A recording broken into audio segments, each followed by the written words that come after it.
Okay, good morning. So sa wakas, gumanda na rin ang panahon natin. So halos 2 linggo tayong hindi tinatanan ng ulan. Hindi tayo nakapag-content ng mga unit natin. So ngayon, ng mga nakaraang linggo, may dumating tayong na 2 unit ang galing ng Davao. So hindi na natin masyado nasikaso dahil di talaga tayo tinatanan ng ulan. So meron na naman tayong dumating na bagong unit nakarang araw lang. So unahin na muna natin to. Toyota Fortuner V variant. So top of the line. 2017 model namin, 37,000 plus ang milyahe, so 6 years. So batang bata pa tinakbo nito. So napakaganda rin ito. Siyempre pag V, yung mga top of the line natin na Fortuner, naka leather seat na yan, naka power na yung driver seat, yung pintuan sa likod power na rin yan naman, so push button na lang din yan. So unlike dun sa mga G natin na Fortuner na manual pa yung driver seat tsaka yung pintuan sa likod. So itong V, bukod sa naka-leather na siya, naka-power na yung driver seat at yung pinto natin sa likod. So push button na rin yan. So yun, malinis naman to. So gaunahin na lang natin to. Saglit na naman gawin to. Siguro baka bukas din ma-post ko na to o mamayang hapon baka ma-post ko na rin yung malinis na ano na nito. Hindi naman masyado marumi. So tara, silipin natin. Baka sakaling mapusuhan nyo ito mamen. So abangan nyo lang to kapag tapos kong linisin ito, ipopost ko kaagad. So yun, silipin na muna natin to. 2017 Toyota Fortuner V, 4x2 lang to mamen. So let's go. Iba talaga dating kapag pearl white.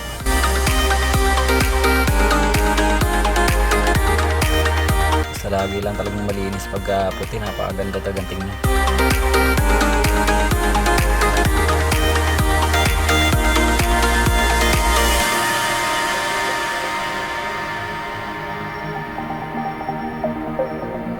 So siguro manasaya na 90% pa yung gulong nito, napakakapal pa. Size 18 ang size nito. Ay, dito naman tayo sa loob. So ito mamaya na pag top of the line na Fortuner, sa naka leather seat na yan, 37,000 plus ang milyahe, so batang bata pa, sa 6 years. So sa likod, sa gitna, ang ganda pa ng kondisyon ng mga upuan. Ceiling, ang linis din. So malaga yung dati may-ari nito mamen. So goods na goods yan. Dito sa likod, ganun din. Yung ganda pa ng mga condition ng mga upuan nito. So ito mga cover nito, so tinanggal ko na kanina para ma-vacuum na maigi.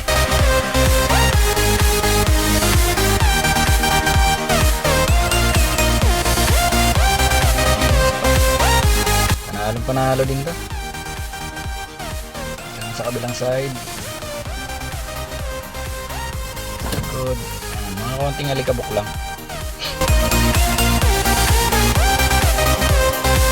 Lipat tayo dito sa driver seat, sa passenger seat, passenger side. So ganun din. So goods na goods to mamen. Panalo din to. 2017. Panalo pa kondisyon nito. So ito yung sinasabi ko pala kanina na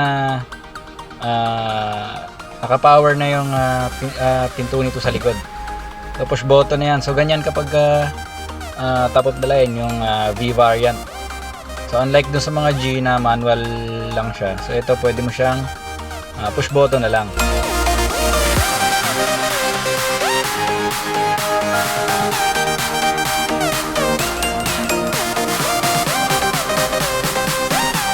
So ganun din dito sa driver seat. So naka-power na rin to. So, hindi ka na magma-manual yan. So napakadali na, lalo na kapag nakaupo ka na. So napakadali na i-adjust niya. Okay, another panalong unit na naman to. So dito naman tayo sa makina. Dito lang medyo nagkaroon ng problema. Napakadumis. Sabi mo mukhang hindi pa nakakatikim ng linis yung engine bay na ito. Namumuo na yung dumi. So dito lang tayo medyo mahihirapan sa engine bay. Medyo madumi talaga siya. Sa kapal ng alikabok nga, namumuna. Yan, nakita nyo naman, grabe.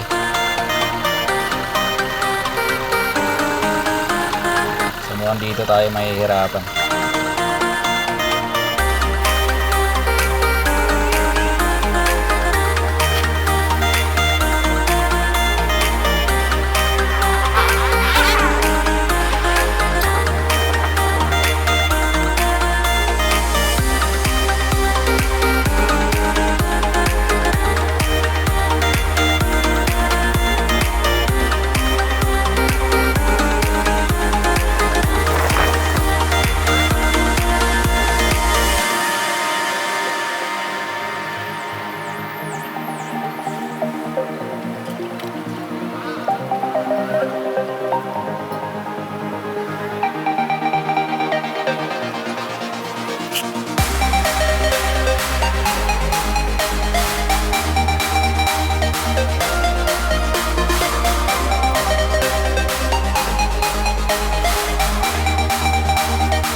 Okay, so yun. Sana magtuloy-tuloy itong ganitong magandang panahon para matapos sa ating kagad to. So baka bukas lang may post ko na rin kagad to. So yun naman, baka sakali mapusuan nyo to, abangan nyo lang to. Ipopost ko agad kapag natapos na. So yun lang muna to sa ngayon. See you!